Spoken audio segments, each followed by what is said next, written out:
हम अपना नेक्स्ट ऐसे है माई फाइनेंशियल करियर, इसको स्टार्ट करते हैं। माई financial career is an influential essay written by Stephen Butler Leacock, a man of inexhaustible talent, is a great humorist, essayist, and teacher, political economist, and historian। जो Stephen Butler लिकोक हैं, जो ये हमारा present ऐसे है माई financial career, किसके द्वारा लिखा गया है? Stephen Butler Leacock. नेक्स्ट इसकी क्वालिटीज़ बताई गई हैं, जो ये हैं इनएग्जॉस्टिबल होता है, ख़त्म न होने वाला जो टैलेंट है वो उनके अंदर था। वो ग्रेट ह्यूमरिस्ट थे, मीन्स वो ज़्यादा हास्य कविताएं, हास्य स्टोरी, हास्य ऐसे उस टाइप की चीज़ें लिखते थे। इन्होंने एज ए टीचर भी काम किया अपनी लाइफ में, पॉलिटिकल में की फील्ड में भी ये रहे हैं, हिस्टोरियन, ऐतिहासिक चीज़ों की इन्हें नॉलेज थी। Next, he received many awards and honorary degrees. इन्होंने अपनी लाइफ में काफ़ी अवार्ड्स को गेन किया है, विन किया है, और काफ़ी सम्मानप्रद जो होते हैं पद, वो भी इन्होंने अपनी लाइफ में गेन किए हैं। Leacock brought to excellent biography. Leacock mainly किस चीज़ के लिए जाने जाते हैं? इन्होंने 2 बायोग्राफी लिखी हैं। बायोग्राफी मीन्स टू से आप कह सकते हो किसी की लाइफ हिस्ट्री को जब कोई दूसरा पर्सन लिखता है तो उसे बायोग्राफी कहते हैं। अगर हम अपनी लाइफ को खुद लिखते हैं तो वो ऑटोबायोग्राफी हो जाती है। क्लियर? तो इन्होंने किसकी बायोग्राफी लिखी है? First of all mark Twain, ये हमारे राइटर थे, American writer mark Twain, published in 1932, and Charles Dickens भी हमारे अमेरिकन राइटर थे, जो his life and works in 1933। ये नाम है Charles Dickens, his life and works in 1933 में क्या हुई? पब्लिश हुई है। In my financial career by Stephen Butler Leacock, we have the theme of anxiety, fear, trust, confusion, identity and conflict। जो हमारा प्रेजेंट ऐसे हैं वो किस थीम को डील करता है? मेनली उसमें क्या थीम है? हम इंट्रोडक्शन में इसकी मैं देख चुके हैं, मैंने आपके पास वीडियो सेंड की थी, आपको पता होगा। एंग्जाइटी किसके रिगार्डिंग? बैंक के रिगार्डिंग। फियर किसका? बैंक का। अपनी मनी के रिगार्डिंग बैंक का फियर। ट्रस्ट किस पे? बैंक पे। कन्फ्यूज़न मनी के रिगार्डिंग, जो कन्फ्यूज़न आती है पर्सन के मन में, मेरी मनी सेफ़ होगी या नहीं होगी, वो सारी चीज़ें इसमें डिस्कस करते हैं।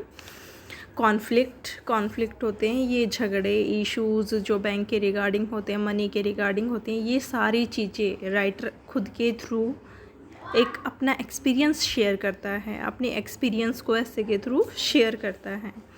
It is narrated in the first person by an unnamed narrator.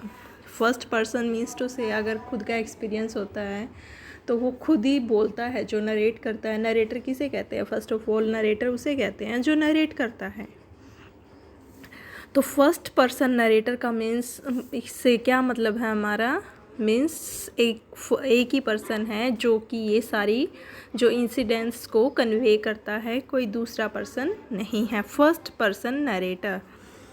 The reader realizes from the beginning of the essay that Leacock may be exploring the theme of anxiety। हम इसकी बिगनिंग से ही समझ जाते हैं कि लिकोक क्या है, क्या एक्सप्लोर कर रहा है, क्या हमारे सामने प्रेजेंट करना चाह रहा है। वो थीम ऑफ एनएग्जाइटी को प्रेजेंट करना चाह रहा है बैंक के रिगार्डिंग। जो उसके मन में जो चिंता है, एनएग्जाइटी होती है चिंता, जो उसके मन में चिंता है बैंक के रिगार्डिंग, उसको एक्सप्लोर कर रहा है। वो किस किस टाइप की है उसके अंदर। This essay opens with the narrator's confession of falling into a state of near idiocy at any attempt to transact business, but is determined now।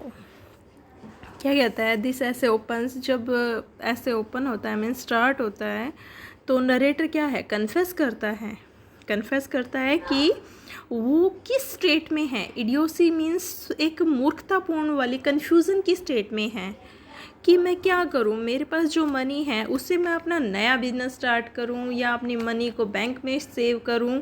वो एकदम कन्फ्यूज़न की स्टेट में है और वो इसे एडमिट करता है फर्स्ट बिगनिंग में ही। And he has more than $50 in his pocket to open an account. Last में वो डिसाइड कर लेता है उसे क्या करना है। फिर वो क्या करता है, बताता है कि he has more than $50, exact amount नहीं बताया, more than $50 in his pocket. किस चीज़ के लिए, to open an account, account open करने के लिए उसकी पॉकेट में $50 प्लस हैं, यानी $50 से ज़्यादा पैसे हैं। Immediately he asked to speak to the manager. Bank में जब वो एंटर करता है तो पूछता है टू स्पीक टू मैनेजर, मुझे किससे बात करनी है, मैनेजर से बात करनी है बैंक में एंटर करने के बाद। The manager takes him into a private room and lock the door and proceed to ensure the narrator of confidentiality and distrust the manager assume that he is a private detective or he has a large sum to invest। जब bank में वो enter करता है तो first of all उसके दिमाग में क्या आता है, वो बार बार में एक ही वर्ड को ज़्यादा रिपीट करता है। जो क्लर्क वगैरह होते हैं उनसे क्या कहता है, मुझे बैंक मैनेजर से बात करनी है और बिल्कुल अकेले में बात करनी है, alone. He want to speak to bank manager alone. वो अलोन वर्ड पर ज़्यादा स्ट्रेस डाल के बोलता है और उसे ज़्यादा रिपीट करता है, जिससे क्या डाउट होता है कि बंदा जो है, ये पर्सन है, ये काफ़ी लार्ज अमाउंट के साथ आया है, कुछ अपना लार्ज अमाउंट बैंक में इन्वेस्ट करना चाहता है। तो बैंक मैनेजर ने यही अपने माइंड में रखा और उसे अपने प्राइवेट रूम में ले गया। एंड देन उसने क्या किया, डोर को लॉक कर दिया। And then proceed to insure the narrator. उसके बाद वो नरेटर को इंश्योर करने लगा, जो उसकी कॉन्फिडेंशियलिटी थी, मीन्स टू जो उसका रहस्य था, वो जो उससे बात करना चाहता है उसके लिए इंश्योर करता है कि आप मुझसे ओपनली अपने मन की सारी बातें कर सकते हो, आप जो करना चाहते हो। The manager assumes that he is अ, जो मैनेजर था उसके हाव भाव को देख के, जो वो बार बार में अलोन के रिगार्डिंग बात करता है कि मुझे अकेले बात करनी है, मुझे ऐसे करना है, उससे वो क्या अज्यूम करता है कि he is a private detective, ये कोई जासूस है। And he has a large sum to invest, और इसके पास काफ़ी बड़ा अमाउंट है इन्वेस्ट करने के लिए बैंक में। वो ओनली अज्यूम करता है bank manager. But learning that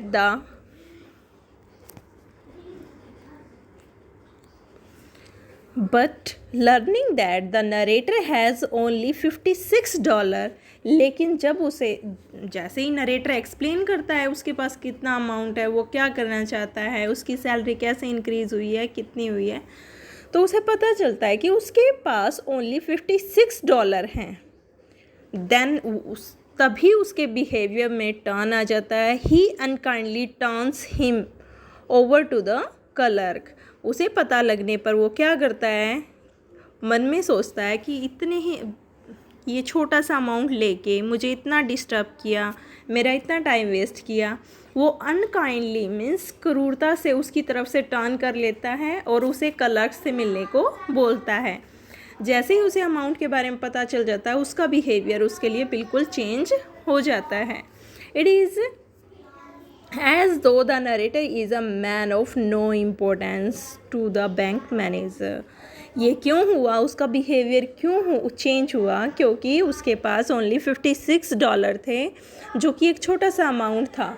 और अब उसे पता लगने पर वो जो पर्सन था, नरेटर था, बैंक मैनेजर के लिए इतना इम्पोर्टेंट नहीं था, क्योंकि बैंक मैनेजर स्पेशली उन्हीं पर्सन्स को डील करते हैं जो कि हाई प्रोफाइल, हाई अमाउंट के साथ आते हैं। उनकी जो नज़रों में जो नरेटर था वो एक कॉमन पर्सन था, सिंपल सा। देन वो उसे क्लर्क से मिलने के लिए बोल देते हैं, काफ़ी अनकाइंडली।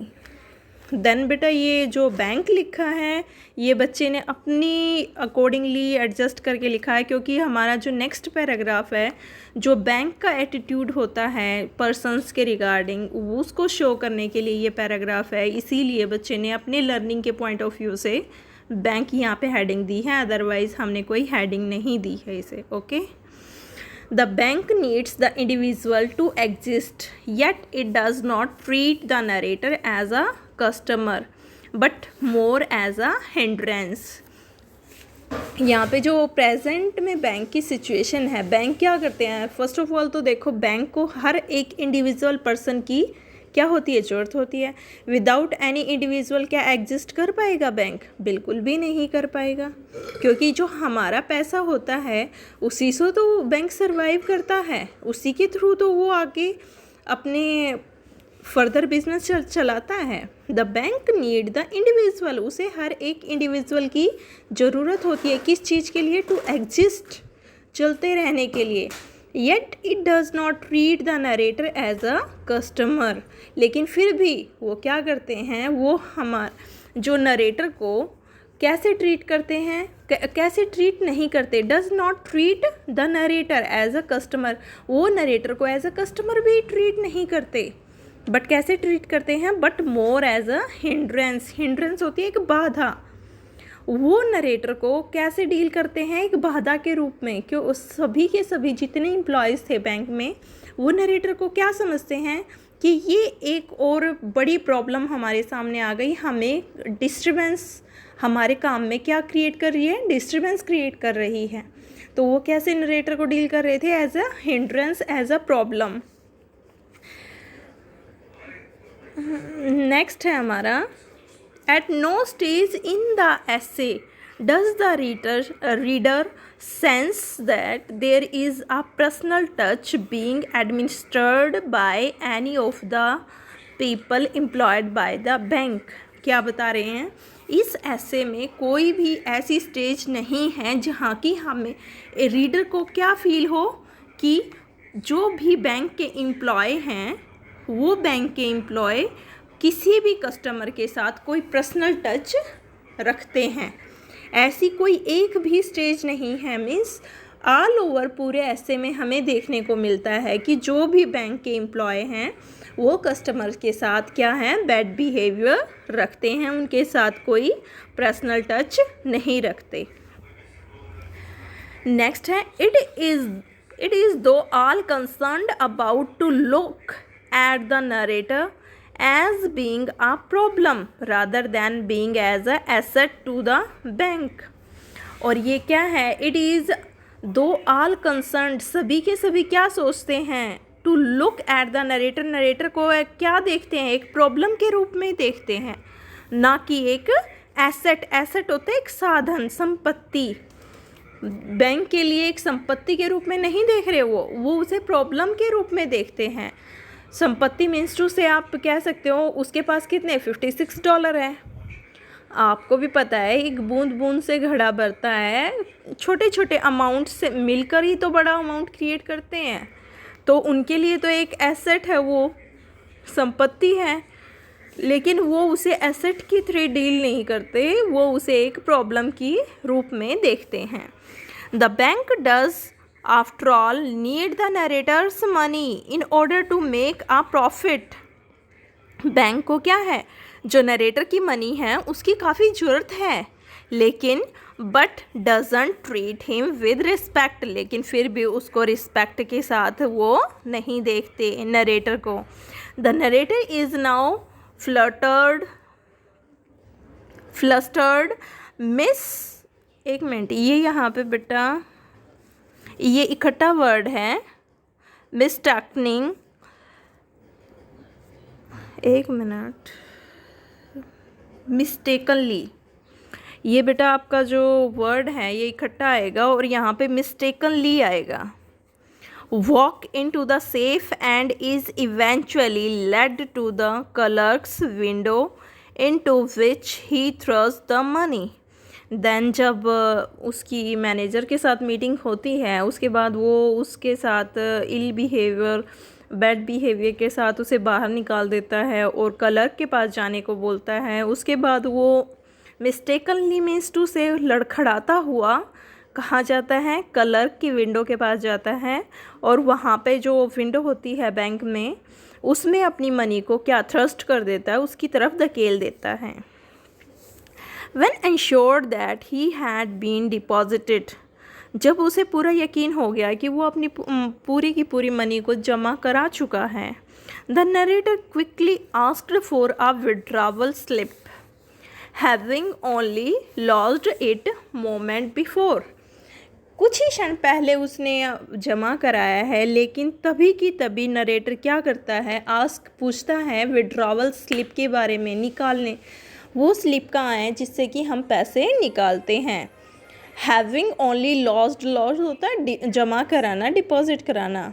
इट मोमेंट बिफोर कुछ ही क्षण पहले जमा कराए हैं, जबकि though the narrator realizes his mistake he does not rectify it. बाद में जो नरेटर है उसे अपनी जो गलती का एहसास होता है, जिसमें कि वो अब रेक्टिफाई नहीं कर सकता, सुधार नहीं कर सकता। नेक्स्ट है, यहाँ पे नरेटर का आइडिया है, बच्चे ने अपने पॉइंट ऑफ व्यू से मेंशन किया है, क्योंकि ये आपका जो ऐसे है ये किसी स्टोरी टाइप में नहीं है, ये एक आइडिया को लेके चलता है, जो बैंक के रिगार्डिंग आइडिया है उसको लेके चलता है। तो हर एक पैराग्राफ को आपको एक आइडिया, एक नाम देना होगा जिसके थ्रू के आप याद कर सके, इसे याद करने में आपको आसानी हो। Okay student, symbolically it might be important as Leacock could be highlighting just how uncomfortable the narrator is with leaving his money in the bank. Symbolically, सांकेतिक रूप से, it might be important as Leacock, जो Leacock का ये experience रहा है, कैसे वो अनकंफर्टेबल फील कर रहा है अपनी मनी को बैंक में डिपॉजिट करके, कैसे वो अनकंफर्टेबल फील कर रहा है, ये और दूसरे पर्सन्स के लिए क्या होगा, बेनिफिशियल होगा। Even though he know that he has to open an a bank account, even though जबकि वो जानता है कि उसने क्या किया है, बैंक में अपना अकाउंट खोला है। ही also has underlying fear of leaving his money in the bank, वो जानता है कि बैंक को लेकर उसके मन में क्या है, फियर है। The narrator has been confused and afraid throughout the story, पूरी की पूरी, यहाँ पे स्टोरी नहीं बेटा ऐसे आएगा, throughout the essay, पूरे के पूरे ऐसे में क्या है, नरेटर कन्फ्यूज्ड रहता है, afraid डरा हुआ सा रहता है। and it is confession of Leacock's phobia about bank, जो ये हमारा प्रेजेंट ऐसे हैं, नो डाउट ये कन्फेशन है किसका, लिकॉक का, उसके फोबिया के बारे में। उसको क्या है, फोबिया है रिगार्डिंग बैंक। फोबिया क्या होता है, अनरीजनेबल फियर, ऐसा फियर जिसका कि कोई कारण नहीं है। अनरीजनेबल फियर क्या होता है, फोबिया होता है, और नरेटर को क्या है, बैंक का फोबिया है। नेक्स्ट हमारा कंक्लूजन है, the essay is full of puns and illusions, जो आपके पन्स हैं, एल्यूजन्स हैं, मीन्स टू से हिंदी में कहते हो ना आप, अलंकार हैं, श्लेष अलंकार होता है आपका, वो इंग्लिश में उसे पन कहते हैं। एल्यूजन यानी कि लॉजिक थिंग्स हैं। तो ये जो ऐसे हैं इन चीज़ों से काफ़ी भरा हुआ है, पूरे ऐसे में पन्स भी हैं, एल्यूजन्स भी हैं। It is written in accordance with dramatic pattern, जैसे एक ड्रामा होता है, ड्रामा की परफॉर्मेंस होती है, ये हमारा प्रेजेंट ऐसे भी एक ड्रामेटिक फॉर्म में आगे बढ़ता है। And it has traditional of conflict structure, sequential action and resolution. और इट हैज़ यानी इसमें क्या है, ट्रेडिशनल में जब स्टार्टिंग में कॉन्फ्लिक्ट रेज होता है, उसके बाद एक्शन स्टार्ट होते हैं कॉन्फ्लिक्ट के रिगार्डिंग, सीक्वेंस में एक्शन चलते हैं, लास्ट में क्या होता है, रिजोल्यूशन होता है।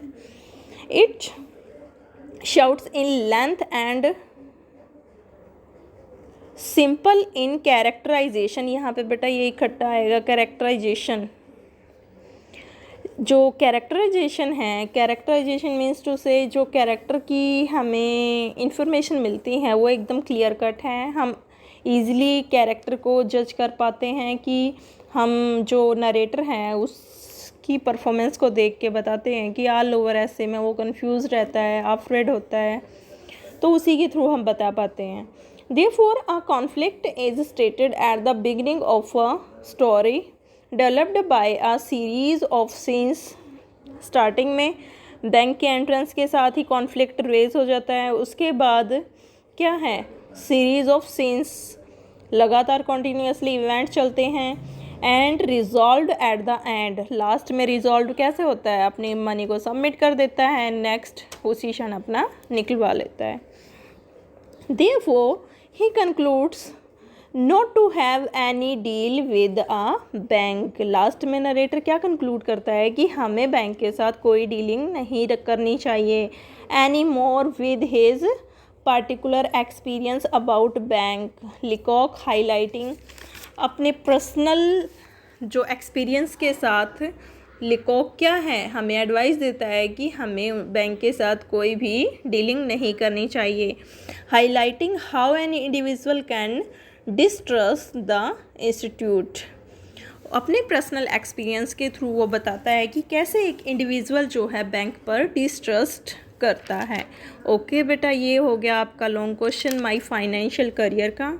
अगर इसमें किसी भी बच्चे को कोई भी प्रॉब्लम है तो वो पूछ सकता है। ओके बेटा, गॉड ब्लेस यू ऑल।